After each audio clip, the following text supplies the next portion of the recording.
Olá, meus queridos, espero que vocês estejam bem. Está uma enorme chuva lá fora, mas nós estamos aqui com chuva ou sol, com raios, tempestades, trovoadas ou tsunamis. Nós estamos aqui gravando vídeos para vocês. Espero que este microfone seja bom o suficiente para não gravar a tempestade que se faz lá fora, cai raios. Mas se assim for, tudo bem. É o que a natureza está nos apresentando agora, tá bom? Bom, vamos lá. Nós temos uma questão interessante qual é? Existe vida após a morte? Bom, é necessário a gente entender, talvez uma pergunta melhor do que esta seria, existe a morte? Não é mesmo? Primeiro, nós precisamos definir, existe a morte? E segundo, nós precisamos definir o que é vida. Porque se não houver uma definição clara do que é vida e do que é morte, nós não conseguimos definir nada. Então, todo mundo que quer ter um raciocínio preciso precisa ter definições exatas. Claro. Geralmente, definições imprecisas vêm de uma circunstância onde não se quer entender mesmo. Entendeu? É por isso que muitas estruturas de pensamento usam raciocínios vagos, porque o objetivo não é chegar a um entendimento. Né? Então, precisamos definir o que é vida. Então, né? O que é vida? A primeira coisa é o seguinte, a vida tem a ver com matéria? Não sei, é questionável isso. Para que você possa entender isso, e toda esta minha colocação ela vai fornecer subsídios para você raciocinar outras coisas, é o seguinte, a matéria, como nós entendemos, a matéria é algo muito estranho. Então, por exemplo, você tem o átomo. A maior parte das pessoas, quando está na escolinha, elas desenham o átomo, né? Desenham ali uma bolinha, que é o núcleo do átomo, e desenham as camadas eletrônicas, né? E desenham uma distância entre aquela bolinha, que é o elétron, e o núcleo do átomo, que tem ali prótons e nêutrons. Mas aquilo ali é somente um símbolo que não está em proporção. Só para vocês terem uma ideia, a distância do núcleo do átomo até a primeira camada atômica, não é? Do elétron, por exemplo, tem uma camada eletrônica. Vamos pensar um átomo muito simples, hidrogênio. A distância do núcleo para o primeiro elétron da camada de hidrogênio, você tem noção de mais ou menos como é que é? Não. Tá. Então vamos aqui fazer uma analogia. Vamos imaginar que estamos ampliando esse átomo. Imagine o átomo. Você vai ampliando esse átomo até que o elétron, a órbita do elétron, que vamos supor que é um modelo orbital, ele fique do tamanho da Terra. Tá bom? Vamos ampliar isso para que o átomo fique do tamanho da Terra. Se o átomo ficar do tamanho da Terra, o elétron será do tamanho de um limão. Nossa. E o núcleo vai ser do tamanho de uma laranja. Então você percebe que aquele espaço todo é um espaço vazio. Só para vocês terem uma ideia, se fosse comprimido e ficasse só matéria mesmo, sim, de toda a humanidade, de todos os seres presentes da humanidade, toda a parte material, toda a parte densa de toda a humanidade da Terra caberia em uma pastilha Halls. Não. Entendeu? Toda a humanidade caberia em uma pastilha Halls. Então, 99,999% da matéria que compõe alguma coisa é energia. E aí é o vazio. Entendi. Não é? Então, somente 0,0001% daquilo que você vê é denso. O resto é vazio. E por que dá essa impressão que é firme? Porque toda a modelagem atômica está em processo de movimentação. Essa movimentação, aí você vai entrar dentro da física, o aspecto de onda-partícula, e então por aí vai. E são partículas muito diminutas, e você não tem como ver ali dentro, mas a realidade é essa. Então os nossos conceitos de matéria e energia começam a mudar um pouquinho. Certo. Ok? Então essa é uma informação que você precisa ter. Sem essa informação, você não consegue raciocinar e chegar a outras conclusões. Ok? Então, a vida... o que é a vida? Existe vida após a morte? Tudo depende do que você chama de vida. Né? Então nós vamos definir vida aqui como tudo aquilo que tem consciência e inteligência. Ok. Tudo aquilo que tem consciência e inteligência está vivo. Um animal tem consciência, só para eu entender se... Ele tem uma consciência vivitiva relacionada com a espécie e o objetivo dele é a perpetuação dessa espécie. Ele tem uma inteligência primal, cérebro primitivo, Então ele né? está vivo. Ele está vivo. Ok. Ok? Agora, muitas vezes uma coisa que está viva pode ser que não esteja visível. E qual é a prova disto? Vamos lá então. Né? Então é preciso ter clareza para esse raciocínio. Bom, as culturas antigas todas acreditavam na vida após a morte. Todas elas acreditavam. Né? Aí você fala assim, e a Igreja Católica? Acreditava na vida após a morte até o Quinto Concílio de Constantinopla. Sério? Sim. No Quinto Concílio de Constantinopla foram retirados da Bíblia todos os livros que davam a impressão da existência da possibilidade de reencarnação. Nossa. Ok?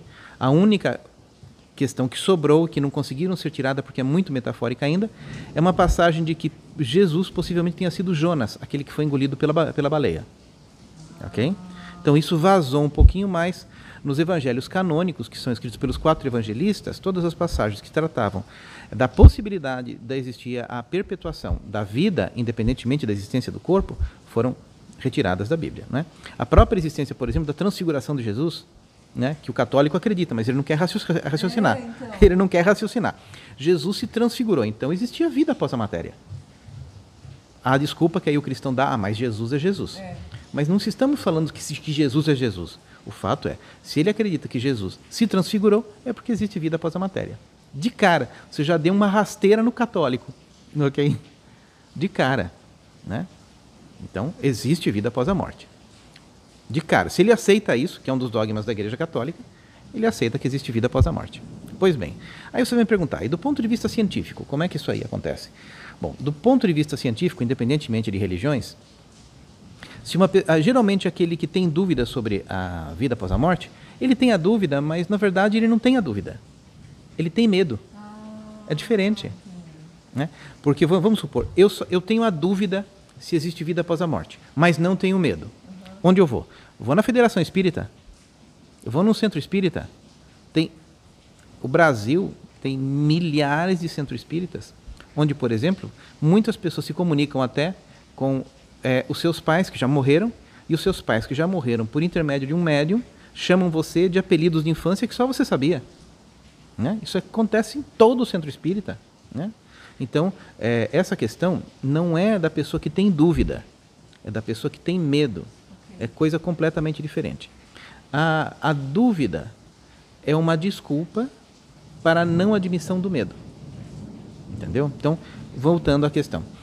Existe vida após a morte? Vamos então supor a ciência. Nos idos de 1952, teve um cineasta russo chamado Jungerson, que estava gravando vozes de pássaros. E de repente, na gravação dessas vozes de pássaros, ele voltando no gravador, começou a ouvir vozes. Ele falou assim, está estranho isso aqui, porque só tem eu, e esse bosque aqui, eu estava captando a voz os sons do passarinho, através de um microfone direcional, e surge uma voz aqui. Com o decorrer do tempo, ele voltou à fita, vou gravar outra vez, sons, e mais sons, vozes, sempre vozes humanas. De repente, essa voz humana, ele percebeu que era uma voz feminina, e começou a chamar ele pelo nome. Né? Eu não estou falando de nenhum místico, estou falando de um cineasta. Ele era pintor e produzia filmes também. Ele falou assim, está estranho isso. Quando essa voz começou a chamar ele pelo nome de infância, ele falou assim, a minha mãe. Foi daí que ele começou, em 1952, a pesquisar esse fenômeno das vozes, as vozes eletrônicas. Né? Esse foi o primeiro pesquisador das vozes eletrônicas. Estou falando aqui de ciência, porque se eu for falar de estudos místicos, aí esse vídeo aqui poderia ter 100 horas. Né? Gravando isso aí, ele começou a estudar exaustivamente esse fenômeno, até que conseguiu o auxílio de Rodiv, que foi um grande pesquisador também, e juntos gravaram 100 mil 100 mil frases paranormais através de seus equipamentos eletrônicos. Foi a partir daí que surgiu o TCI, Transcomunicação Instrumental. Esse fenômeno foi tão exaustivamente pesquisado, inclusive até pelo Vaticano, tanto que existem muitas fotografias de Rodiv, junto com o Papa Pio XI, com os gravadores, gravando dentro do próprio Vaticano as vozes eletrônicas. Nossa. E eu não estou falando de 100, eu estou falando de 100 mil. Agora, eu estou falando de 100 mil até, isso foi lançado 10 anos depois, até 1952, ou seja, de 52 a 62. Então, num período de 10 anos, já tinha 100 mil gravações. Só que não eram gravações mediúnicas, gravações de vozes de pessoas que conheciam os entes deixados aqui na Terra e que falavam sobre, inclusive, novidades do mundo onde eles estavam. Agora me diga, você acha que com 100 mil vozes, estou falando até o ano de 62, documentadas, alguém pode dizer que não acredita? É que ninguém sabe que isso existe, né? Ninguém sabe que existe essa documentação. Isso acho que deve ser uma coisa muito... não é muito explorada, não é muito exposta, né? Ou não sei. Para quem procura, acha. Sempre para quem procura, acha. Então, aí nós temos o fenômeno da transcomunicação instrumental. O Brasil é um dos lugares que mais tem pesquisas muito sérias a respeito da transcomunicação instrumental. Tem a Sônia Rinaldi, que mora no bairro do Morumbi, e ela já gravou coisas, discursos gigantes de pessoas, né? Que falavam, inclusive, segredos de cofres. Por exemplo, alguém morreu e deixou um cofre fechado. Ninguém sabe o segredo daquele cofre. Ou as pessoas não sabiam que aquele cofre existia. Ah, tá. Né? Então, já tem muitos documentos de transcomunicação, onde as pessoas falam, olha, eu deixei um cofre, o cofre está enterrado assim, assim, assim. Quando você for até o cofre, o segredo é este. Uau. Então, nós temos por equipamentos eletrônicos. Isso aí, se você buscar na internet, você vai ver na YouTube, escreve TCI, transcomunicação.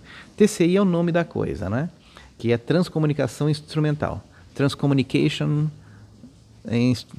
Instrumental Technology, Transcommunication, é isso aí, transcomunicação instrumental. Aqui o nome TCI é o nome internacionalmente adotado, né? Então, este é o fenômeno que você vai conhecer, que é a gravação eletrônica através desses instrumentos.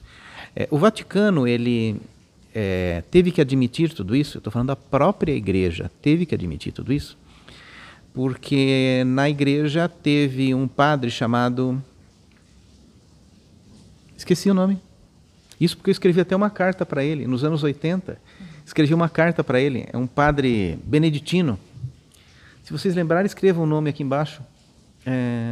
Inventou uma máquina chamada Cronovisor. Essa máquina foi feita por um catedrático em polifonia do Vaticano, e ele era físico. Né? E ele fez uma máquina de volta no tempo, pois ele tinha por objetivo observar no ano zero como foi exatamente a crucificação de Jesus. Né? E ele fez um instrumento na época chamado Cronovisor. O que aconteceu é que essa questão ficou muito famosa e saiu nos jornais, e o Vaticano decretou voz de silêncio para este padre, ok? Que a partir de então nem dar aulas pôde, ok? Então, para você ver como esse conhecimento ele tenta ser ocultado já há muito tempo, assim, há muito tempo mesmo. Se em 1952 eles já tinham esta tecnologia, imagine agora, né?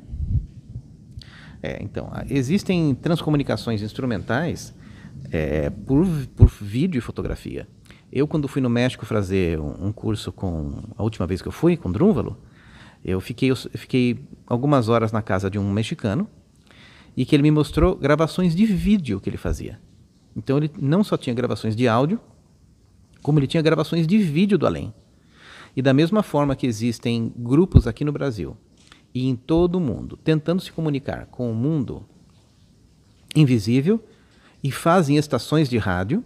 Existem estações de rádio no mundo invisível para se comunicar com o mundo aqui. Inclusive existe um espírito, digamos assim, cujo nome é o técnico, que ele ajuda as pessoas aqui da Terra a desenvolverem estes equipamentos, cujo objetivo é a comunicação com o mundo transcendental. Na Dinamarca existem programas de auditório, onde o transcomunicador vai com o microfone, faz uma pergunta para o mundo espiritual e ali no rádio surgem as vozes. Okay? Então isso é tão conhecido, mas tão conhecido que não tem como mais você dizer que não acredita. Por quê? Hoje em dia estima-se que nós temos mais de 1 milhão de gravações de vozes do mundo espiritual, né? Então, se 1 milhão de gravações não são suficientes como evidência para alguém acreditar, nada será conclusivo, né? Então, todas as pessoas, por exemplo, de linhagem mais cética, elas muitas vezes não querem acreditar, né? Mas por quê? Por que elas não querem acreditar? Do que elas têm medo? Da morte. Claro. Porque se você acreditar que quando você morrer acabou tudo, não lhes coloca nenhuma responsabilidade. Agora, se você acredita que existe uma vida após a morte, é sinal de que você vai para algum lugar. E aí surgem os questionamentos. Para onde vou? Entendeu? O inferno existe? O céu existe?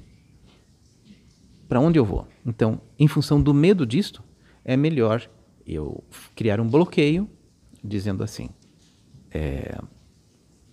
não existe. E aí, aqui vira um vale tudo, né? Porque se não existe nada depois, o que eu fizer não vai ter consequência. Não vai ter nenhuma consequência. Exatamente. Então, o que existe é isso aí, não tem consequência.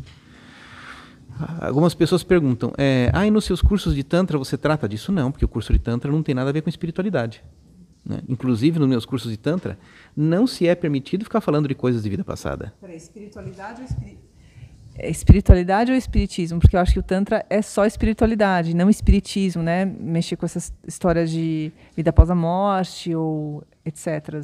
Não sei, acho melhor se definir melhor. Tá, então vamos definir melhor essas coisas. Veja bem, os termos precisam ser bem definidos, né? Não confunde. Os meus trabalhos de Tantra são científicos puro.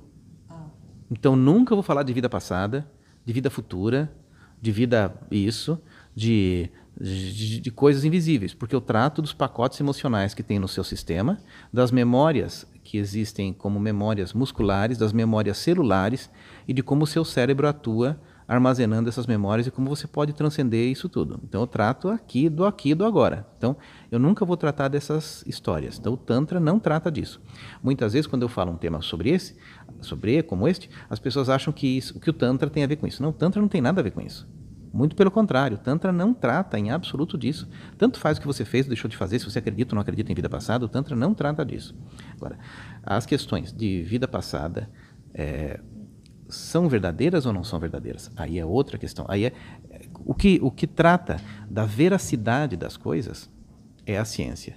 Então você não pode falar de é verdade ou não é verdade sem um pensamento científico analítico. E o pensamento científico analítico não pode depender de crenças, não pode depender da opinião.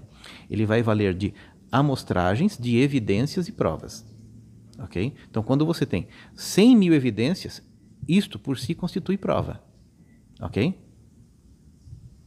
Mas eu queria que você aclarasse melhor essa ideia de espiritualidade e espiritismo, novamente. Lidar com o espírito. Então, vamos lá. O espiritismo é uma religião, tá, ok? Criada na França por Kardec, não é? Allan Kardec.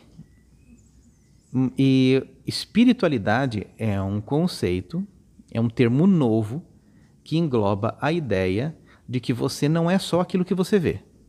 que você é muito mais.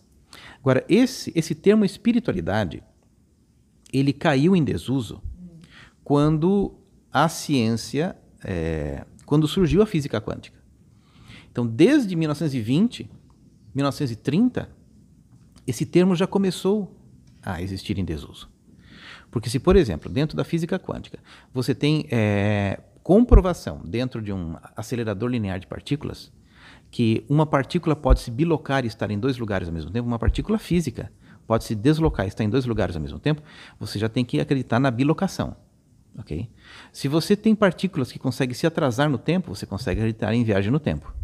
Se você vê partículas, por exemplo, como um quark encantado, que é uma partícula física sólida, lida em uma câmara de bolha, que ela pode ser desviada a partir de um exercício de dupla fenda, ou seja, ela pode ser desviada pela mente humana, você não tem como duvidar da ação da mente sobre a matéria. Sim. Então aí, isso já começou a ser científico. Então a espiritualidade hoje em dia não tem como não ser científica. O grande problema é que nos nossos ensinos, no nosso ensino acadêmico, forçosamente houve disciplinas de emburrecimento para que as pessoas não tivessem uma libertação mental. E é por isso que esse tipo de coisa não é deixado tão claro no mundo acadêmico, somente em estudantes de física. É por isso que você não vai ver físico ateu. Claro que você vai ver um matemático ou outro querendo aparecer fazendo um monte de continha ateísta, mas isso, via de regra, não existe. Basta ver Einstein, por exemplo, que ele era um teósofo, um dos grandes, Niels Bohr também, que ele era um grande místico, né? Se você for ver, Isaac Newton era astrólogo. As pessoas enchem o saco que o Olavo de Carvalho foi astrólogo, mas eles não se recordam que Isaac Newton era astrólogo. Olavo de Carvalho foi por um período da vida dele, porque ele queria estudar arquétipos, né? E todo mundo, para ser um pouquinho mais inteligente, precisa estudar arquétipos e simbolismos. Não tem como. Agora, Newton era e sempre foi astrólogo e alquimista, né? Influenciado pelas obras de John Dee. Então, as pessoas se esquecem. O que acontece é o seguinte: quando o indivíduo tem muito medo, ele só ouve aquilo que convém. Ele só ouve aquilo que convém. Então ele pega só as informações que serão convenientes para que a sua estrutura de pensamento não seja abalada. Entendeu? É isso que acontece. Porque hoje em dia não tem como mais a pessoa ser um cético. É impossível a pessoa ser cética.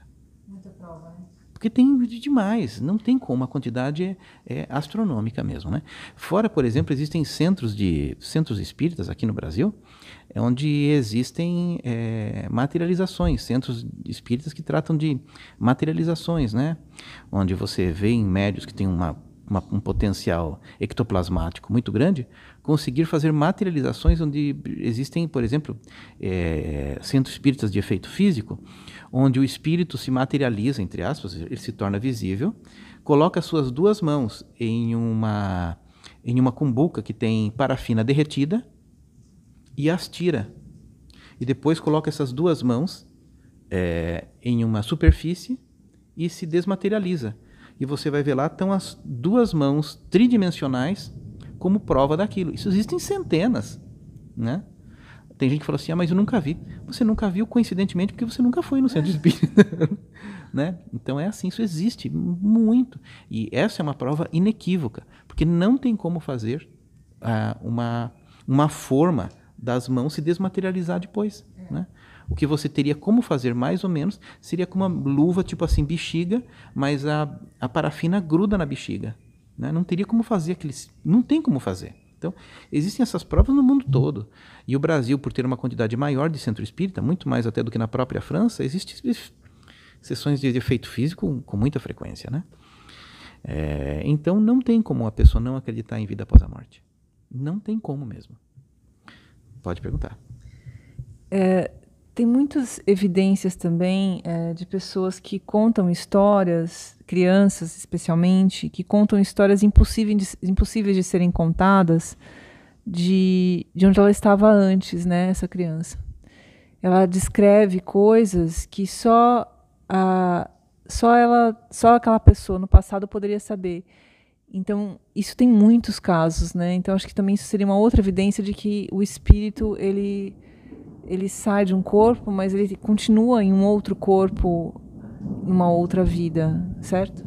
Existem casos, e eles não são 1, nem 2, nem 3, nem 100, nem 200, nem 500, nem 1000, de crianças que, logo ao nascerem, sabem o nome dos seus pais, porque eles ainda estão vivos, sabem o nome da rua onde eles nasceram, e vão até o lugar, reconhecem tudo, e sabem até os hábitos que eles tinham. Isso está cheio. A prova maior foi uma mulher que foi diretora do Museu do Egito durante muito tempo, que ela conhecia peças que ninguém conhecia, porque ela tinha vivido em épocas remotas, quando aquelas peças não eram de museu ainda. Nossa. Então, isso existe documentado, assim, muito. E você vai encontrar isso em sites que tratam de história, não são sites místicos, sites de antropologia, sites de história mesmo, né? Então, a quantidade de informação é muito grande mesmo. Não tem como. Não tem como você não acreditar nas vidas passadas, só se você não for atrás mesmo de informação. Tiver medo, né? Tiver medo. O grande problema do ser humano é em tudo, a gente vai ser bem sincero aqui, é o medo, né? Porque nós não sabemos lidar com o medo. O medo maior que nós temos é o medo do nascimento. O trauma do nascimento já é o nosso primeiro grande medo, que cria um desafio muito grande, né? Nós nascemos, tivemos um impacto de nascimento e não sabemos lidar com ele até hoje. E aí outros medos vão surgindo. O medo do escuro que uma criança tem, ele se transforma numa idade adulta como um pânico que ela não sabe o que fazer. Então ela tem duas opções na vida. Ou ela fica numa caixinha quadradinha, onde ela não pode sair do lado, onde ela não pode imaginar, onde ela não pode pensar na possibilidade de existirem coisas além disso. Ou ela enfrenta o seu medo e começa a viver. Viver significa, vou romper essa caixinha pequena que eu fiz, vou numa caixinha maior, numa caixinha maior, numa caixinha maior. É aquilo que nós propomos no nosso trabalho de Tantra. A maior parte das pessoas tem problemas sérios de medos, e esses medos eles estão relacionados aos tipos de patologias que você vai ter na sua vida. Existem muitos alunos em grupos de Tantra que se curam de moléstias, de doenças físicas, orgânicas, que elas arrastam a vida toda e fizeram tratamentos por todos os ramos de medicina, e através de trabalhos de liberação de medo, elas conseguem se curar de um monte de coisas. Isso aí vejo isso há décadas, né? Então, o que limita muito a consciência humana é o medo, né? Agora, por exemplo, quem tem, por exemplo, uma visão muito científica da coisa, este está disposto a ter a mente aberta. Porque o que é um pesquisador? Um pesquisador não sabe a resposta. Para você ser um pesquisador genuíno, você primeiro não pode ter uma conclusão. Você precisa pensar assim, tudo é possível. Se tudo é possível, eu preciso pesquisar. Ok? Um pesquisador nunca vai ser aquele que já tem uma ideia pré-concebida. Aquele que tem a ideia pré-concebida, ele não vai chegar a conclusão nenhuma, porque ele só vai pegar as informações que são convenientes para sustentar a sua forma de ver a vida. Então não dá para dizer que ele é um pesquisador. Logo não vai chegar a conclusão nenhuma. E uma das estratégias daquele que não quer chegar a conclusão alguma é ter definições atrapalhadas. Por exemplo, você precisa definir o que é vida, o que é morte, o que é vida após a morte, o que é vida. Tudo isso precisa estar muito claro para que você tenha uma visão determinada da coisa, porque senão você sai de foco em 3 minutos e pensa assim, tudo isso é uma crendice. Entendeu? E não é uma crendice. Busque pela ciência, que hoje em dia a gente tem resposta no âmbito científico para absolutamente tudo. É que nem, por exemplo, pessoas que fazem viagem astral. O que é uma viagem astral? É a prova de que existe vida além do corpo físico. Quantas são as pessoas que fazem uma viagem astral, visitam lugares e depois descrevem exatamente como essas coisas são, né? E o cético diz assim, eu nunca vi isso. Aí eu vou perguntar, você nunca viu isso? Quantas vezes você foi em lugares que as pessoas trabalham com viagem astral? Nunca. Ou quantas vezes você tentou? Ou quantas vezes você tentou fazer uma viagem astral, Sim. né? Então, eu me lembro que eu sempre tentava fazer viagem astral e não conseguia, né? Mas eu insisti mais ou menos por 1 ano e meio, todos os dias eu tinha uma prática que era assim, eu tinha que acordar 3 horas da manhã e levantar da minha cama com o sono que eu estivesse e dar 3 pulinhos, dar 3 passos e um pulinho no final desta prática. Eu fiz isso por mais de 1 ano e meio, todos os dias, né? Então foram, 500 vezes que eu fiz isso, para depois eu conseguir algum resultado. Ou seja, você que está me ouvindo, você consegue qualquer resposta, mas desde que você queira, né? Você precisa se empenhar para isso. Aí eu vejo muitas pessoas dizendo que, eu não acredito. Eu pergunto, mas que esforço você fez? para você Descobrir a verdade. descobrir a verdade? Ah, não fiz nenhum esforço, né? Então muitas vezes eu fico assim, como é que eu vou responder isso? Né? É que nem em qualquer área do conhecimento humano. Ah, eu não entendo nada de química. Mas o que você fez para entender de química? Ah, eu nunca fiz nada, eu nunca gostei. Só que você não pode discutir com alguém que gosta e já fez muito. É só isso o detalhe. Você não pode discutir isso com quem já fez muito disso, né? Então, eu já conheci muitas pessoas que se dizem céticas, né? Mas que dizem que não acreditam em vida após a morte, mas a morte ainda é um grande tabu. O que as pessoas têm ainda é o medo da morte. E os medos, veja bem o que eu vou falar para você. Você só cura o medo quando você se torna amiga do medo. Você acha que o medo vai terminar? Não, o medo nunca termina. Mas quando você fica amiga do medo, ele não mais tem poder sobre você. Você passa a ter poder sobre ele. Só que para que isso aconteça, você precisa ter uma proximidade, uma amistosidade, para que aquilo deixe de ser um bicho-papão na sua vida. É assim que as coisas funcionam, né? E o Tantra trata disso. Não só do medo relacionado à vida após a morte, mas de todos os medos da existência. Do medo de ser você mesmo, do medo de você ter as suas próprias ideias, de ter as suas próprias definições, do medo de você ter uma identidade própria, porque o risco de você ter uma verdadeira identidade própria é que muitas vezes você não é mais aceito pela clã, né? E muitas vezes a necessidade de ser aceito pela clã é tão grande que você passa a ter uma vida muito limitada, dentro de uma caixinha muito pequena, só para ser igual àquelas pessoas que te cercam. Mas, de repente, nessa caixinha de você chama uma pessoa no canto e fala assim, ai, será que você acredita nisso e nisso? Todo mundo tem curiosidade, mas isso é um assunto que parece que é ilícito ainda, porque nos meios acadêmicos tudo isso foi ridicularizado. Isso mesmo.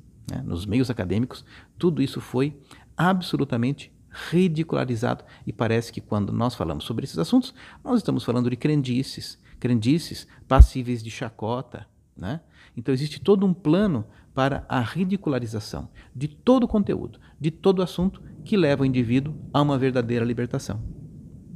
Isso existe e 90% das pessoas caem nessa cilada.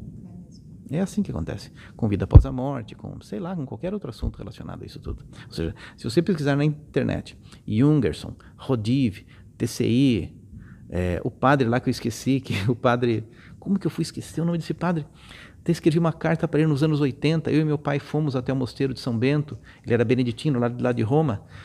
Meu pai, como tinha acesso a vários padres, mandamos uma carta para ele, voltou com um carimbão escrito defunto. Esse carimbo escrito defunto foi um carimbo que antes dele morrer já diziam que ele tinha morrido. Só para você ter uma ideia. Porque ele foi silenciado pela igreja por ter criado um aparelho chamado cronovisor, que era um aparelho destinado à viagem no tempo. O que é uma viagem no tempo? Viagem no tempo é você conseguir ter uma visão do tempo, uma visão pretérita. E ele era um físico, né? Então ele tinha condição de fazer isso, não é mesmo? Deixa eu tentar lembrar o nome dele. Esqueci mesmo, quem lembrar você escreve aqui embaixo, depois eu lembro também. Ele não quer que fale o nome dele. Ele não quer que fale o nome dele, né? Vou tentar lembrar o nome dele. Ele não quer. O nome do padre... Ai. Pellegrino Ernetti. Padre Pellegrino Ernetti, um padre italiano de Roma, que foi um físico, um grande pesquisador disso tudo, né? É isso aí.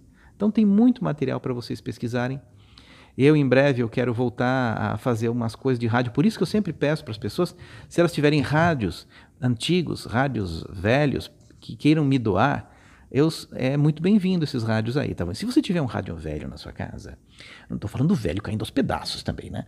Mas um rádio velho, tipo assim, da década de 50 para baixo, quiser fazer uma doação para mim, que sou um cientista, eu vou ficar feliz, tá ok? Já recebi vários e eu aceito doações de rádios velhos, principalmente se for rádio a válvula, vou ficar muito feliz, tá ok? Então depois, se vocês quiserem, até deixo o endereço da minha caixa postal aqui para vocês mandarem esses equipamentos, porque eu ainda pretendo voltar a pesquisar esse tipo de assunto, porque é um assunto que muito me interessa.